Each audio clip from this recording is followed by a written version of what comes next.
The second survivor had been the first of the group of 5 to start screaming. His vocal cords destroyed, he was unable to beg or object to surgery. He only reacted by shaking his head violently in disapproval when the anesthetic gas was brought near him. He shook his head yes when someone suggested, reluctantly, they try surgery without anesthetic, and did not react for the entire 6-hour procedure of replacing his abdominal organs and attempting to cover them with what remained of his skin. The surgeon presiding stated repeatedly that it should be medically possible for the patient to still be alive. One terrified nurse assisting the surgery stated she had seen the patient's mouth curl into a smile several times whenever his eyes met hers.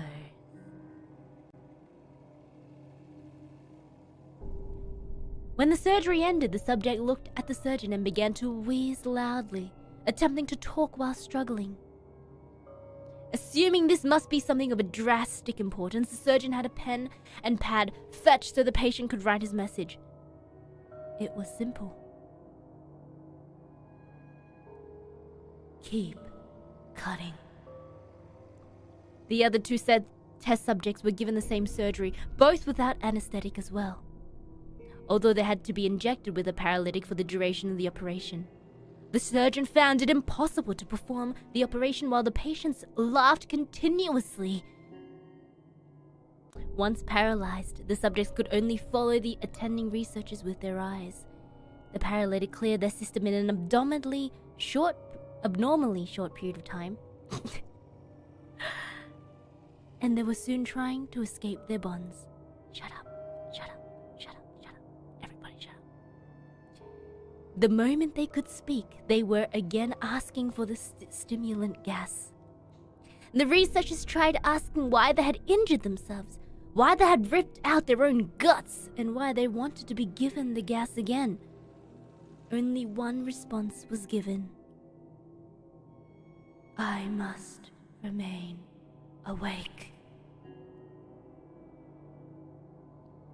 All 3 subjects' restraints were reinforced, and they were placed back into the chamber, awaiting determination as to what should be done with them.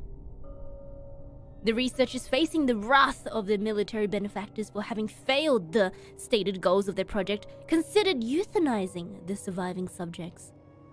The commanding officer saw potential and wanted to see what would happen if they were put back on the gas. The researchers strongly objected, but were overruled. In preparation for being sealed in the chamber again, the subjects were connected to a monitor and had their restraints padded for long-term confinement. To everyone's surprise, 3 stopped struggling the moment it was let slip that they were going back on the gas. It was obvious that at this point, all 3 were putting up a great struggle to stay awake. One of the subjects that could speak was humming loudly and continuously.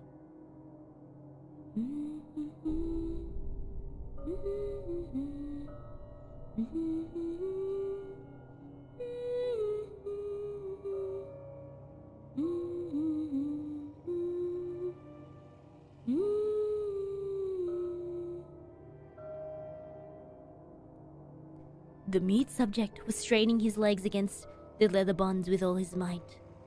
First left, then right, then left again for something to focus on. The remaining subject was holding his head off his pillow and blinking rapidly. Having been the first to be wired on the monitor, most of the researchers were monitoring his brainwaves in surprise.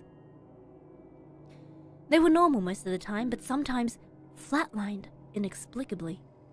It looked as if he was repeatedly suffering brain death before returning to normal.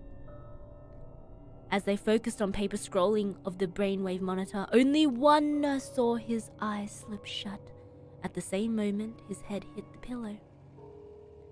His brainwaves immediately changed to that of deep sleep, then flatlined for the last time as his heart simultaneously stopped. The only remaining subject that could speak started screaming to be sealed in now. His brainwaves showed that the same flatlines as one who had just died from falling asleep. The commander gave the order to seal the chamber with both subjects inside, as well as 3 researchers. One of the named 3 immediately drew his gun and shot the commander point blank between the eyes, then turned the gun on the mute subject and blew his brains out as well. He pointed his gun at the remaining subject, still restrained to a bed, as remaining members of the medical and research team fled the room. "I won't be locked in here with these things! Not with you!" he screamed at the man strapped to the table. "What are you?" he demanded. "I must know!" The subject smiled.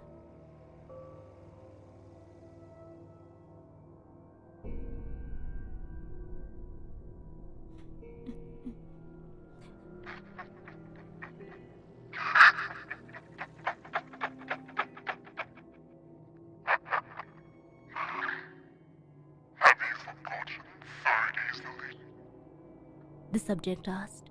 "We are you. We are the madness that lurks within you all, begging to be free at every moment in your deepest animal mind. We are what you hide from in your beds every night. We are what you sedate into silence and powerless when you go to the nocturnal haven where we cannot tread." The researcher paused, then aimed at the subject's heart and fired. The monitor flatlined as the subject weakly choked out.